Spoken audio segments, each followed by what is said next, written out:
พอดีแล้วว่าสร้างเขาอันเครื่องนั่นได้ใช่ฮะเนาะไว้ต้มไก่บ่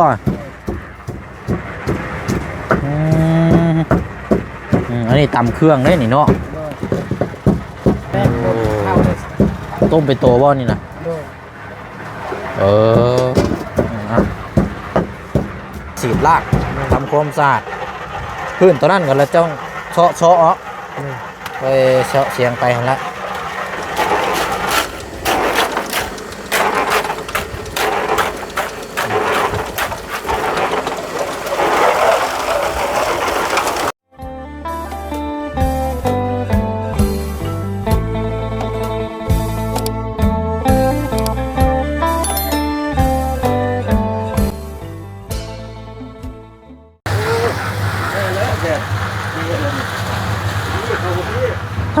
เอาพี่น้องเนาะมาต่อกันอีกเนาะคลิปนี้ก็น่าจะสำเร็จเนาะพี่น้องเนาะเพราะว่าเดือแต่เทหม่องทางเที่ยวเข้าไปห้องน้ำเนาะเดี๋ยวขั้นตอนสุดท้ายแล้วพี่น้องเนาะหลังจากนั้นแล้วก็เก็บหน้าเวียกงานน้ำกันพูดคุยน้ำกันก็จะได้มอบเงินเนาะค่าจ้างให้ทางสร้างเพิ่นเนาะอาจจะแล้วมื้อนี้กับพี่น้องเนาะตอนนี้ก็สิเข้าหามุงแรงเลยทางกระเจิงก็เห็นแนวอยู่เนาะกินเนาะพี่น้องเนาะต้มไก่บ่หรือว่าได้นี่เนาะเดี๋ยวไปเบิ่งน้ำกันเนาะกับทักทายสบายดีและสวัสดีพ่อแม่พี่น้องเบิร์ดสุขุสุขคนนะพี่น้องเด้อเนาะมาพบมาเจอกันอีกคือเก่าคือเดิมเนาะคลิปนี้ก็ถือว่าสำเร็จแล้ววันนี้พี่น้องเนาะสำหรับทางเทพื้นของทางได้ทุนบ้านของทาง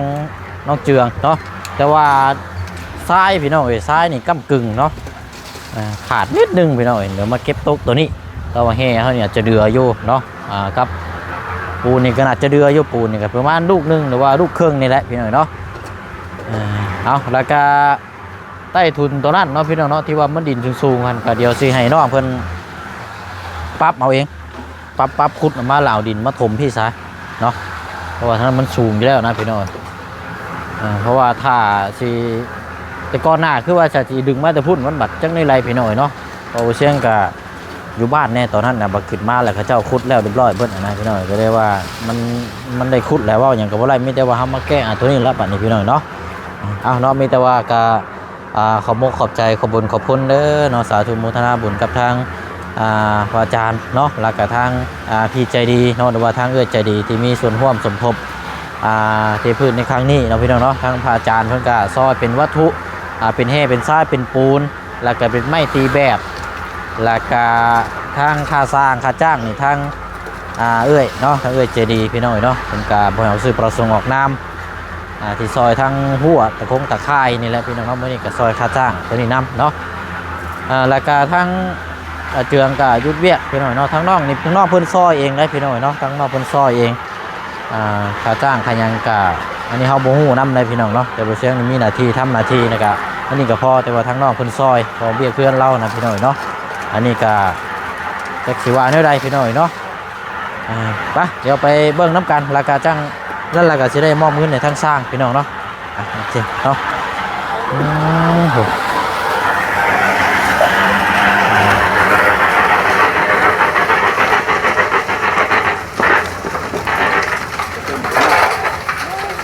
เรียบร้อยเนาะ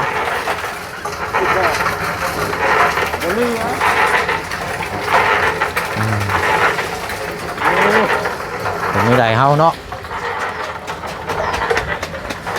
ทรายเบิดบ่ทรายบ่พอเนาะโอ้ยเนาะเห็นนี่ได้สั่งวันนี้น้ำใช่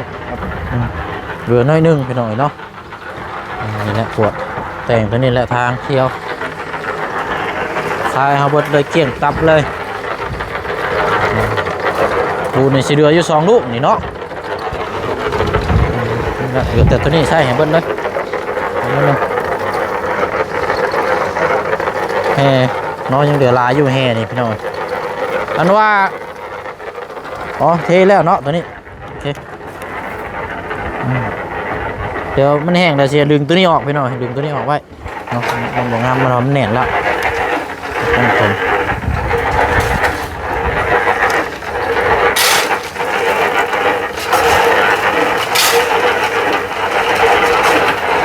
พื้นอยากสูงแน่เด้อพี่น้องเด้อเนาะเพราะว่าคือเขาอันนี้แหละพี่น้อยดินมันอยากสูงเดี๋ยวว่าขุดตกแต่งเอาละปั๊บเอาเป็นได้ไดปรับปรุงไปแล้วกำลังมันก็ต้องสูงแล้วมันจะได้พี่น้อยแต่ว่าขึ้นมาแล้วเขาเจ้าขุดเลยบัดนี้เนาะเขาเจ้าขุดพี่เนาะทางนกเจืองไล่ไปขึ้นมาตัวนี้มาละไม่จะคอยขุดคอยแปลงเขาตัวนี้กันทับมาไปแล้วหาน้ำกั้นเอาเนาะดีพอดีก็ข้าวจะเดินให้ก็เม็ดเดียวมองมาวะพอดีแล้วว่าสร้างเขาอันครึ่งนั้นได้ใช่เนาะว่าอยากให้เทให้เบิดซะครึ่งนะเพราะว่าบ่อยากเอาไว้นะคันไว้ก็เป็นกระสอบซะใช่นี่แหละนี่กดใส่นิดนึงนะให้มันเทใส่เบิดซะใส่มันเบิดไปซะใช่แล้วแถวนี้แหละเนาะเนาะเอานี่เลยนี่ตำยังต่ำอยู่นี่เบิ่งก่อนโอ้นี่บ่อนี่เป็นพ่อครัวเลย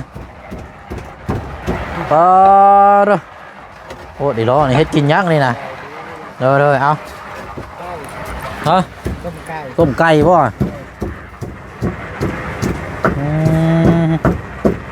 อันนี้ตำเครื่องได้นี่เนาะโอ้ป้าตำเครื่องแล้วเจ้ากับบ่ซอยนี่เนาะตำแบบชิมมันนานแหลกแล้วแบบนี้ใส่ก้างเลยให้มันเล็กธรรมดามันจะหอมมันเล็กโคตรเข้าในต้มไปโตบ่นี่นะ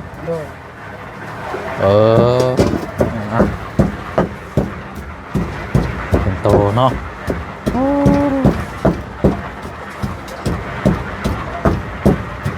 ไปกินแรงด้วยนะนี่เนาะไปกินข้าวกินแรงเลย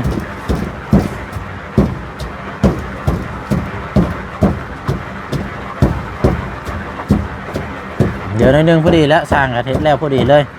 แต่ก็จะได้จบแบบจังเคียงงานนำกันเนาะโอ้มันนี่เป็นพอครัวเลยมันนี่เนาะดีนี่เอามาพริกห่าวใส่บ่ต้มบ่หรือว่าเฮ็ดยังกันนี่นะต้มคือตำสละต้มมาใส่ไปเลยเครื่องน่ะบ่ต้องตำบ่ตำให้มันแรกนิดนึงเฮ็ดตอนนั้นแบบนี้แหละคันว่าต้มน่ะใส่เป็นเครื่องไปเลยคันว่าเจ้าอุหรือว่าเจ้าตุนนั่นจะต้องตำในน้ำบ่ต้องใส่หลายนะเนาะเอานั่นแหละเอาเดี๋ยวตำแล้วเราลงไปหาเด้อแล้วก็สร้างแล้วก็สิได้เอาแล้วหรอบ่เอาพอดีแล้วเสร็จเนาะไป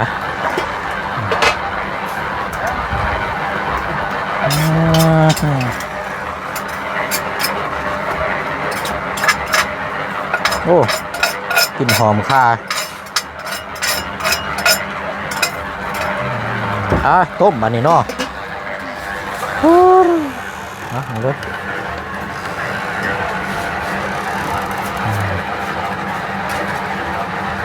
เครื่องปรุงใส่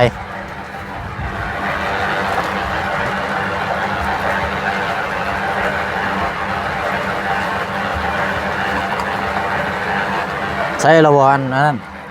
เกลือใส่ระบอเอาโอเคไปเบิ่งลุมพี่ก่อนโอ้เนาะอันนี้ได้เนาะทางนี้เลยเอาโอ้ยผมมาอ่อนซ้อนอันทรงผมตีเมียนี่ดิ เมื่อยดิผมใส่เสื้อนี่มันคืออันนั้นแถบบานนี่คือบานเบลแท้เนาะแล้วอันนี้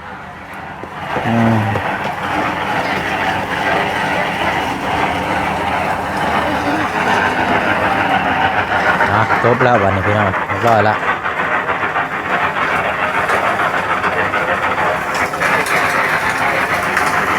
ฮะ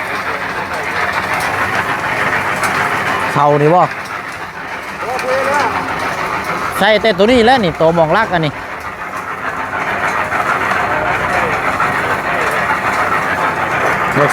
ใส่ลักตัวมองอันนี้แหละตัวมองนี่คั่วอยู่ตัวนั้นเซล่อไว้มันคั่วอยู่เลยเด้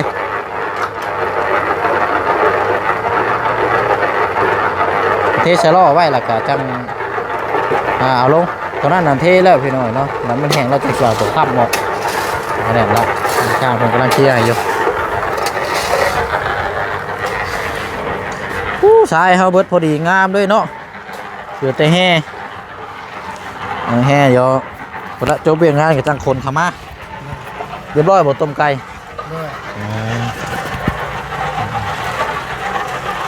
โอ้เอางามแล้วบาดนี้พี่น้อยมันแห้งคักเลยจังเอาน้ำสีดลากทำความสะอาดพื้นตอนนั้นก็แล้วจ้องเชาะไปเชาะเสียงไปแล้ว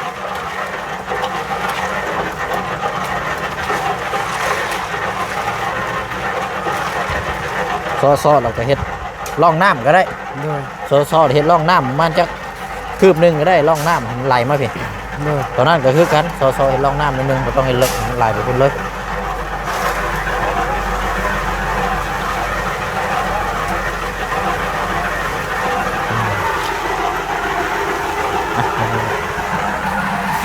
เอาตรงนี้ก่อนไหม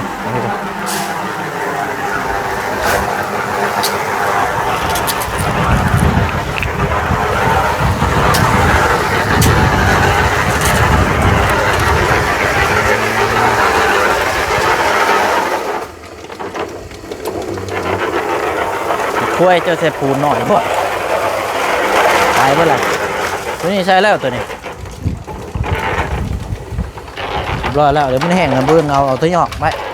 เก็บตัวนี้ไว้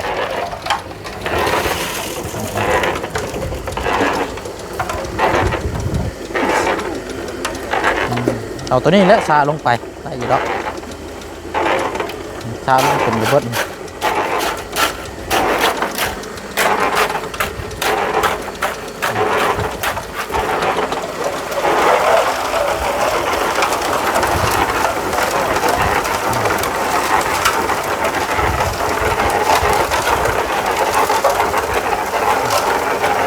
ดินตัวนี้แล้วชาลงไปแล้วเอาตัวนี้แล้วชาลงแล้วเลยลายอยู่เดี๋ยวไม่แข็งโตเหมือนกันนั่นแหละปูนเขาเดือดสอบเนาะเดือดสอบเก็บไว้บ้างทั้งว่ากันนี่ยังดัดไปต่อแห้งก็ยังละลายอยู่เรียบร้อยเนาะล่างเรียบร้อยตัวนี้จังเคลียร์เองแล้วเจ้าบ้านนี้เด้อตรงหน้าทางหน้าบ้านนี่ก็ค่อยซ้อไปขี้ดินไปนี่ละซ้อลงให้มันลงจักหน่อยนั่นก็เอาล่องนี้น้ำไปพุ่นละ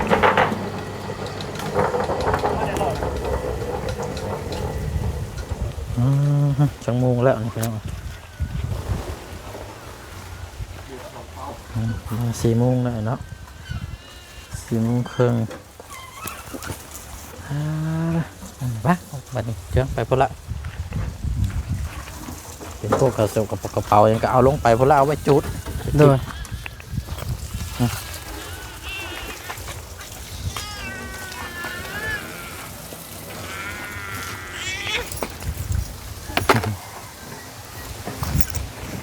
อันนี้ใส่รถ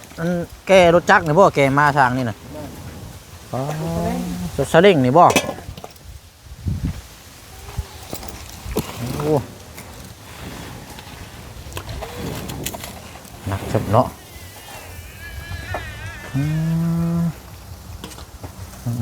ตั้งลงล้างล่อไว้เนาะบัดนี้แล้วก็วันนี้กินข้าวกินน้ำต้มไก่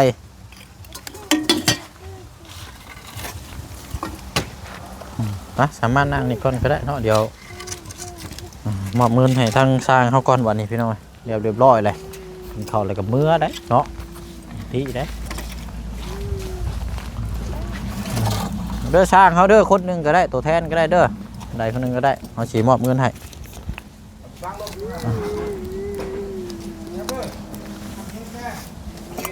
แล้วเด้แล้วกระจายเราได้พี่น้องไปเจิงไปนั่งพุ่นละเจ้านั่งห้างพุ่นละ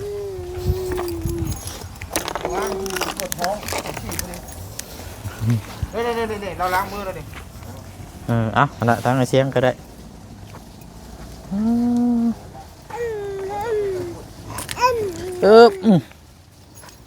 เอาไว้ลงชงผมตีเมียนี่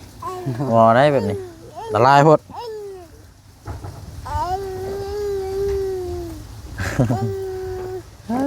เนาะมาสร้างเขาเนาะก็ถือว่าแล้วเรียบร้อยแล้วบัดนี้พี่น้องพักพอจักหน่อยก็เป็นเก็บเครื่องของกันเมื่อแล้วบัดนี้เนาะอันนี้เสียเมื่อนี้เลยบ่นี่เมื่อนี้เลยเนาะซอยกันเนาะเรียบร้อยพี่น้องเนาะเอาเจืองเนาะนี่ก็เป็นเงินของทางพี่ใจดีเนาะเพิ่นบ่ให้ออกซื้อประสงค์ออกน้ำเนาะที่เพิ่นซอยในรักวัดอย่างเนี่ยเด้อจำนวน4 ล้านกีบเนาะใจเด้อแล้วมาแล้วก็ให้ทางสร้างเฮาบัดนี้เนาะนับก่อนเลยเอานับเบิ่งก่อนเด้อสร้างเด้อ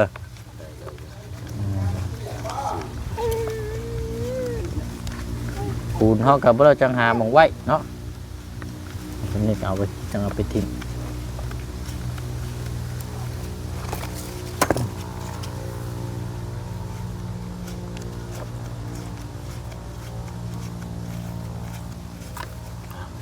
ครบเนาะอ๋อโดยเอาขอบใจละลายช่างเด้อพี่น้อยกะ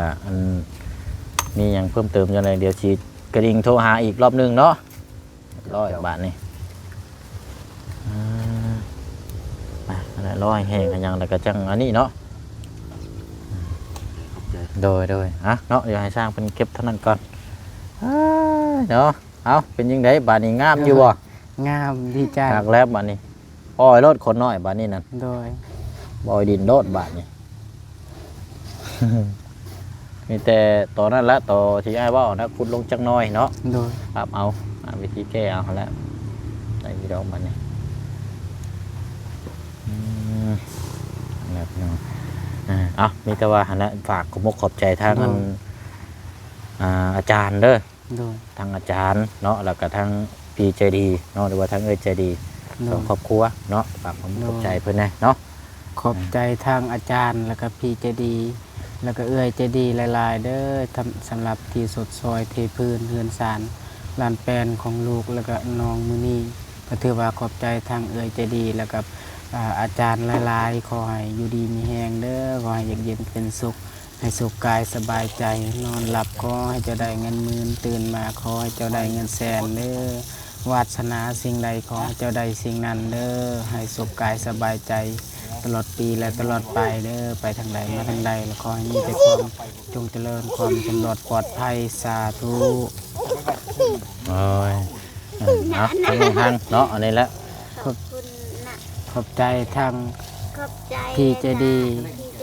และก็ทางจานหลายๆขอให้อยู่ดีมีแรงขอให้มันคนยืนสุขกายสบายใจขอให้สุขภาพร่างกายแข็งแรงตลอดไปเด้อสาธุและขอบใจทางเบาเสียงนำเด้อแล้วก็ทีมงานเบาเสียงแล้วก็FCบททุกคนก็ถือว่าให้ไปทางใดมาทางใดก็ขอให้มีแต่ความสุขความจงเจริญเด้อนอนหลับคอยได้เงินหมื่นตื่นมาคอยได้เงินแสนเด้อให้สุขกายสบายใจสาธุมาพี่น้องเนาะที่เราติดตามกันสำเร็จเนาะภายในมือเดียวนั่นแหละก็เดี๋ยวจะเก็บตกเล็กน้อยๆบัดนี้เนาะทำความสะอาดเม่นเฮเม่นทรายเป็นของอย่างต่างๆกันเป็นว่าบูนแล้วโอเคแล้วบัดนี้เนาะงามแล้วบัดนี้พี่น้องอันไม้48นี่ล่างไว้เด้อเจืองเด้อล่างไว้เลยเอาล่างแล้วมาเลี้ยงเอาไว้ในทุนนี้ก่อนก็ได้เนาะว่าทางอาจารย์เพิ่นว่าให้ล่างแล้วก็เอาไว้ในนี้ก่อนเนาะแต่บ่ฮู้ว่าเพิ่นสิไปครอบครัวอะไรต่อนะทางน้องสอนนี่ยัน แค่เส้นอะไรพี่น้อยเนาะเพราะว่าทางน้องเพิ่นก็บ่ว่างแน่ก็เลยน่าจะอันนี้ โดย เนาะอาจจะบ่ได้เทหรอกพี่น้องเฮือนน้องสอนเนาะไปตามนั้นละบาดนี้เนาะ โดย เดี๋ยวเฮาเก็บเมียนเด็กๆน้อยๆนี่ก็ได้มาปูนเนี่ยก็เอามาไว้นี่ก็ได้ โด เนาะ ย มาเก็บเมียนได้ก็ได้จักเด็กจักหน่อยเนาะ ก็ใช้เป่า เนาะ ทิ่ม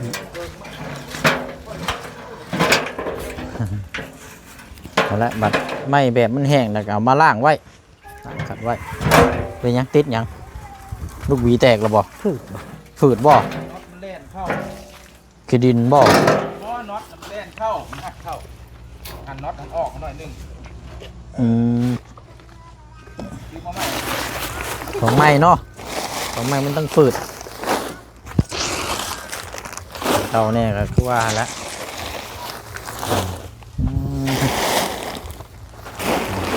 ไปจูดไว้คืออยู่บ้านนี่โอ้เขาเจ้าปาดไว้นี่เซกับเป๋าทาดนี่โอ้เล่น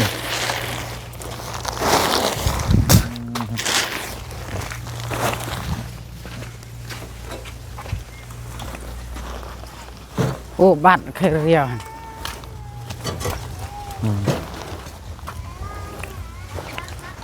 ยืดเอาแล้วจูดบุ่มพระเทนี่ก็ได้แล้วจังกวดลงไม่ต้องเอาคาดมาช้าลงก็ได้หรอก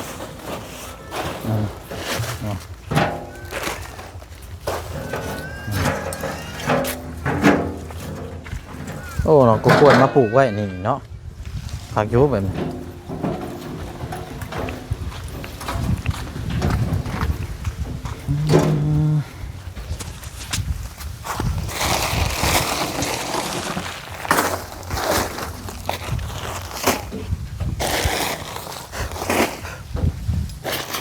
เวลามันคำไว้ประมาณแป๊บเดียว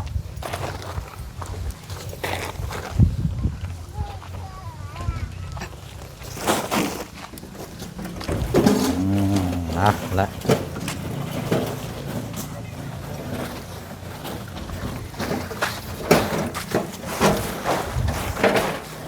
พักทางนี้เนาะโอ้นี่ขี้ดินอันเพศนั่นบ่นี่นะ โดย ดึงไปเลยเนาะดึงมาเลยเห็นไหมเอาตามนั้นแหละเนาะเดี๋ยวจังคอยเก็บก็ได้เด้อ โดย คอยเมียนบ้านนี่ให้มัน โดย อันนั้นก่อนเสาเมื่อยก่อนก็ได้ โดย เก็บเมียนเก็บตองเสาตอนนั้นกับแล้วอันเจ้าดึงออกมาไว้เด้อ โดย เอาค่ำนะว่ามันแห้งแล้วเอามาเก็บไว้ก่อนก็ได้ โดย มันแห้งแล้วก็จังเอาน้ำเอาหยังมาขาดมากวดแล้วทำความสะอาดกับไปแต่เบิ่งแล้ว โดย แต่ว่าแฉะตอนนั้นจังน้อยเนาะแฉะเสียนะปรับปรุงตอนนั้นเป็นหยังอะนะ งาน นี่ไรก็ เป็นดา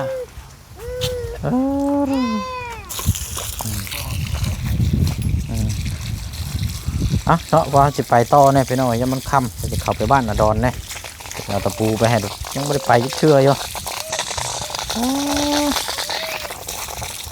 เอาเด้อเจืองเด้อ โดย มืออื่นบ่ได้ไปเฉพาะมืออื่น มือนไปทางสวนละมือ ไปแต่เช้าบ่ โดย แล้วเคลียร์ตัวนี้แล้วพวกปูนพวกหยางอะไรไว้เด้อ โดย พวกปูนพวกหยางอะไรไว้ยันมันอันนี้เนาะ โดย ไปเดี๋ยวอาจจะไปเวียกต่อกันเด้อ โยสบายดี โอ้ยโดยอ่ะมากันนั่นแหละพี่น้องเลยเด้อช่างเด้อขอบใจละลายขอบใจละลายโอ้ยเอาเลยเอาเลยเอาไปกินเลยรถไปเวียกต่อก่อนพี่น้องเลยเอาทรายเขาเบิดเหลือแต่แห่กระปูนเอาละละพี่น้องเลยตัดภาพมาวันนี้ก็อันละพี่น้องเลยจะได้ขอตัวล่ำลาไปต่ออีกก่อนเนาะเนาะคลิปนี้ก็อยากขอมกขอบใจขอบคุญขอบคุณเด้อเนาะทางอาจารย์และก็ทางใจดีเนาะเวกการเทพื้นนี่สำเร็จรุ่ล่วงไปด้วยดีเนาะแล้วก็วันนี้ก็น่าจะบ่มีเวกที่ติดตามแล้ววันนี้พี่เนาะมันเบิดแล้วพี่น้องเนาะที่ผู้ใหญ่มอบหมายมอบงานให้เนาะอันนี้เขาก็เฮ็ดไปตามจุดประสงค์ของทางผู้ใหญ่ใจบุญเนาะว่ามองเห็นทางน้องเพิ่นแบบใดแล้วก็เฮาก็นำคนนำที่นำเสนอนี่ก็เป็นใจเฮานำเสนอเป็นใจซอยบ่เนาะ ถ้าบ่เป็นให้ซอยเฮาก็บ่นำเสนอพี่น้องเนาะทุกเคสนั่นแหละแต่คนแบบมันบ่เป็นแต่ซอยเฮาก็สินำเสนอว่าให้ซอยมันก็เป็นไปบ่ได้พี่น้องเนาะเพราะฉะนั้นก็เฮาเอาคนที่ขยันหมันเพียรรับผิดชอบเราจังนำเสนอให้พี่น้องที่ผู้ใหญ่เพิ่นซอยนี่แหละพี่น้องเนาะคนบ่ดีบ่งามนำเสนอว่าอยากให้ซอยจังซั่นจังซี่เฮาก็บ่ค่าคือกันได้พี่น้องเนาะบ่มันบ่แม่นนะพี่น้องเนาะเขาว่าแบบนี้ซะเนาะอันนี้ก็ขึ้นอยู่กับทางบุญวาสนาของทางน้องเพิ่นแล้วก็ทางผู้ใหญ่ที่ได้ซอยเนาะเอาแล้วพี่น้องเวียกงานเคสของทางเจียงน้องห้างก็น่าจะเบิดแล้วบัดนี้พี่น้องเนาะ